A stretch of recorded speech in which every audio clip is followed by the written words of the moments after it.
Telugu Desam party ఈ ఎన్నికల్లో ఓటమి భయంతో హత్య రాజకీయాలకు పాల్పడుతుందనేటటువంటి మనకు అర్థమవుతోంది.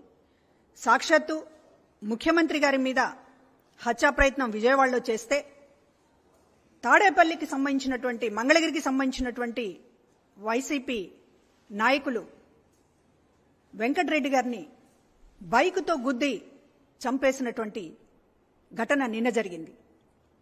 ఆయన బ్రెయిన్ డెడ్ అయి చివరికి ఆసుపత్రిలో మృతి చెందారు.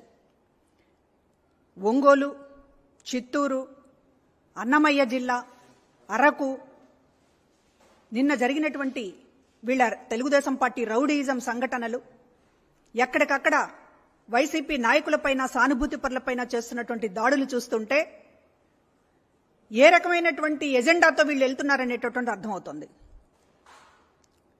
ఏకంగా చంద్రబాబు నాయుడు గారు పబ్లిక్ మీటింగుల్లో ముఖ్యమంత్రి గారి పైన రాళ్లతో కొట్టండి, దున్నపోతు అనేటటువంటి మాటలు ఉపయోగించడం ఒక విద్వేషపూరితంగా, ఒక పక్కన లోకేష్, మరో పక్కన చంద్రబాబు ఇద్దరు కూడా ముఖ్యమంత్రి గారి మీద ఒక దాడికి పురుకొల్పేటటువంటి విధంగా ప్రసంగాలు చేస్తూ ఉన్నారు, రెచ్చగొడుతూ ఉన్నారు కార్యకర్తలని, వాళ్ళకి సంబంధించినటువంటి శ్రేణులని. అంతకుముందే లోకేష్ చాలా స్వయంగా చెప్పాడు, మీ మీద ఎన్ని కేసులుంటే మీకు అంత ప్రమోషన్లు, మీకు అన్ని పదవులు అనేటటువంటిది.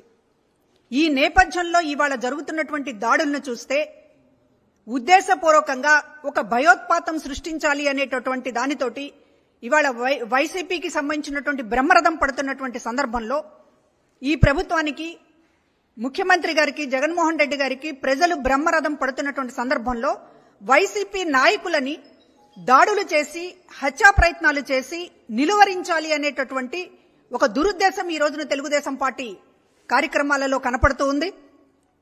చాలా స్పష్టంగా ఇవాళ ఎవరైతే గెలవలేమనుకుంటారో, ఎవరైతే ఓటమి అంచున ఉన్నామని స్పష్టత వచ్చిందో వాళ్లే ఇట్లాంటి పిరికి పందల చర్యలకి పాల్పడతారు. దాడులకి పాల్పడుతున్నారు అంటే వాళ్ళు పారిపోతున్నారని అర్థం. ఇవాళ యుద్ధరంగం నుంచి సిద్ధమంటూ ఇవాళ వైసీపీ శ్రేణులు జగన్మోహన్ రెడ్డి గారి నాయకత్వంలో సిద్ధమంటూ తరలి వస్తుంటే, వేలాది లక్షలాది కోట్లాది జన సమూహాలు కదిలి వస్తూ ఉంటే, వీళ్ళు ఒక పక్కన కూటమి కట్టినా కూడా శక్తి సరిపోక, ఎదురు నిలబడలేక పారిపోతూ చివరికి రాళ్లు రువ్వడం, మారణాయుధాలతో దాడులు చేయడం, బైకులతోటి గుద్ది చంపడం, ఇట్లాంటి అనేక రౌడీ రాజకీయాలకి పాల్పడుతున్నారు అనేటటువంటిది కనపడుతోంది. నిన్న చంద్రబాబు నాయుడు గారు ఆలూరు సభలో మాట్లాడుతూ ఏమంటారండి, ఈ 5 ఏళ్లలో రాష్ట్రం సర్వనాశనమైందట. చంద్రబాబు, మీకు అసలు అభివృద్ధి చేయడం అంటే ఏంటో తెలుసా? మీకు అసలు పరిపాలన అంటే చేయడం అంటే ఏంటో తెలుసా? ఈరోజు ప్రజలు అడుగుతున్నటువంటి మాట ఇది. మీకు పాలన చేతనైతే మీరు ఇంటింటికి ఎందుకు సంక్షేమ పథకాలని గడప దగ్గరికి ఎందుకు అందించలేకపోయారు? వాలంటరీ వ్యవస్థ లాంటి గొప్ప ఆలోచన మీరు ఎందుకు చేయలేకపోయారు? సచివాలయ వ్యవస్థ లాంటివి ఈ రోజున గ్రామ పరిపాలన, గ్రామం దగ్గరికి తీసుకొచ్చినటువంటి పరిపాలన తీసుకొచ్చినటువంటి వ్యవస్థల్ని మీరు ఎందుకు ఆలోచించలేకపోయారు? మీకు అసలు పాలన చేతనైతే ఎందుకు ఈ రోజున పోర్టుల్ని డెవలప్ చేయలేకపోయారు? ఎందుకు ఈ రోజున ప్రభుత్వ ఆసుపత్రులను కట్టలేకపోయారు? ఎందుకు ఈ రోజున ప్రభుత్వ స్కూళ్లని ఆధునీకరించలేకపోయారు? మంచి విద్యను పేదలకు అందించలేకపోయారు? ఏ రకంగా చూసుకున్నా మీరు నిండు సున్నా. అందుకనే ఇవాళ కూడా మీరు 2014లో నా పాలన ఎలా ఉందో చూసి ఓటేయండి అని అడగలేకపోతున్నారు చంద్రబాబు. 2014లో తన పాలన ఏంటో చూసి ఓటేయమని అడగలేకపోతున్నారు. భవిష్యత్తులో నేను చేస్తాను అని చెప్పలేకపోతున్నారు. మైకు తీసుకుంటే జగన్మోహన్ రెడ్డి గారిని తిట్టడం తప్ప మరొక ఎజెండా లేదు. జగన్మోహన్ రెడ్డి గారిని ఆయన పరివారము, ఎల్లో మీడియా ఒక పెద్ద బ్రహ్మాండమైనటువంటి ఒక చిత్రాలతోటి, అభూత కల్పనలతోటి జగన్మోహన్ రెడ్డి గారిని ఒక బూచిగా చూపించేటటువంటి ప్రయత్నం చూస్తే రాష్ట్ర ప్రజలకు నవ్వొస్తోంది. మీ ఎజెండా ఏమిటి అంటే జగన్మోహన్ రెడ్డి గారు ఒక బూచి, జగన్మోహన్ రెడ్డి గారికి సంబంధించినటువంటి ఒక క్రూరత్వాన్ని మీరు ఏదో చెప్పాలనేటటువంటి ఒక తాపత్రయం, పిచ్చి ప్రయత్నాలు ఈ రోజు ప్రజల ముందు మీ డొల్లతనం ఏంటో చెప్తూ ఉన్నాయి. ఎవరైనా పార్టీ పెడితే, ఎవరైనా ఎన్నికల్లో అధికారంలోకి రావాలనేటటువంటి వాళ్ళు మాట్లాడితే, మేము అధికారంలోకి వస్తే ఇది చేస్తామనేటటువంటి ఎజెండా మాట్లాడతారు. కానీ ఈ రోజు చంద్రబాబు గాని, కూటమి నేతలు గాని, పవన్ కళ్యాణ్ గాని, మరొకళ్ళు బీజేపీ నేతలు గాని ఎవరు ఈ రోజున ప్రజల ముందుకు వచ్చినా కూడా జగన్మోహన్ రెడ్డి గారిని తిట్టడం తప్ప ఇంకొక ఎజెండా లేదు. ఇంకా మాట్లాడితే చంద్రబాబు నాయుడు గారు ఏం చెప్తున్నారు? నన్ను చూసి కాదు కూటమి చూసి ఓట్లేయండి అంటున్నాడు. 2014లో తన పాలన చూడొద్దంట. అదేవిధంగా చంద్రబాబు నాయుడు గారి అభివృద్ధి ఏమిటో, ఆయన పాలన దక్షత ఏంటో అవేమీ చూడొద్దంట. కూటమిని చూసి ఓటేయాలంట. కానీ ఈ రోజు మేము జగన్మోహన్ రెడ్డి గారు మా ప్రభుత్వం చెప్తున్నది, ఇంటింటికి జరుగుతున్నటువంటి అభివృద్ధిని చూసి మీకు మంచి జరిగి ఉంటే ఓటు వేయండి అని చెప్పి అడగగలుగుతున్నాం మేము.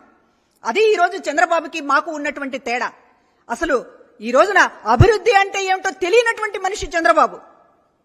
నిజానికి ఈ రోజు రాష్ట్రంలో ఈ 5 ఏళ్లలో సాధించినటువంటి అంటే పరిపాలన ఇంత గొప్పగా కూడా చేయొచ్చు అని ప్రజలు అనుకుంటున్నటువంటి మాట.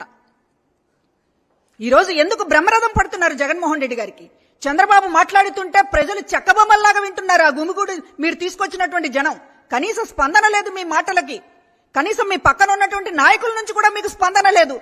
అంత శుష్క ప్రేలాపనలు మాట్లాడడం, జగన్మోహన్ రెడ్డి గారిని తిట్టడం తప్ప మీకు ఒక ఎజెండా లేదు. మీ పైన ప్రజలకి నమ్మకం లేదు. కనీసం మీ పార్టీ క్యాడర్కి నాయకులకి కూడా నమ్మకం లేనటువంటి పరిస్థితుల్లో ఫ్రస్ట్రేషన్ గురై ఓటమి భయంతో ఈ రోజున హత్య రాజకీయాలకి దాడులకి తెగబడుతున్నారు. మీకు ప్రజలు గుణపాఠం చెప్తారు. ఈ రోజున మీరు చేస్తున్నటువంటి ప్రయత్నం ఈ 5 ఏళ్లలో జరుగుతున్నటువంటి అభివృద్ధిని, సంక్షేమాన్ని, ఒక గొప్ప పాలన, మనసున్నటువంటి పాలన ఇది. మీది పెత్తందారుల పాలన. చంద్రబాబు నాయుడు గారి కూటమి గాని పెత్తందారుల పాలన వాళ్లదైతే గతంలో చూశాము. వీళ్ళేం కొత్తగా అధికారంలోకి రావాలనుకుంటున్నటువంటి వాళ్ళు కాదు. కూటమి కట్టి అధికారంలోకి వచ్చారు. విడిగా చంద్రబాబు నాయుడు గారి పాలన చూశాము. పెత్తందారుల పాలన వాళ్లదైతే మనసున్నటువంటి పాలన జగన్మోహన్ రెడ్డి గారి పాలన అని ఈ రోజు ప్రజలే చెప్తున్నటువంటిది. దాన్ని చూడడానికి నిరాకరించి కళ్ళున్నటువంటి కబోదుల్లాగా కూటమితో పాటు వంత పాడేటటువంటి ఒక సెక్షన్ ఆఫ్ మీడియా ఈ రోజు చేస్తున్నటువంటి ఒక దుష్ప్రచారం, ఇది ఓటమి భయంతో పాడుతున్నటువంటి ఒక రోదన తప్ప ఇది అక్షరాలు కావు, మాటలు కావు. కేవలం విద్వేషం ఇవాళ విరజిమ్ముతున్నారు. విద్వేషాన్ని ప్రజలపైన విరజిమ్ముతున్నారు ఈ రాష్ట్రంలో. ఈ ప్రయత్నాలను మానుకోవాలి. ప్రజల మీద ఆధారపడి ఎన్నికలకు సిద్ధం కావాలి అనేటటువంటిది మేం చెప్తున్నటువంటి మాట.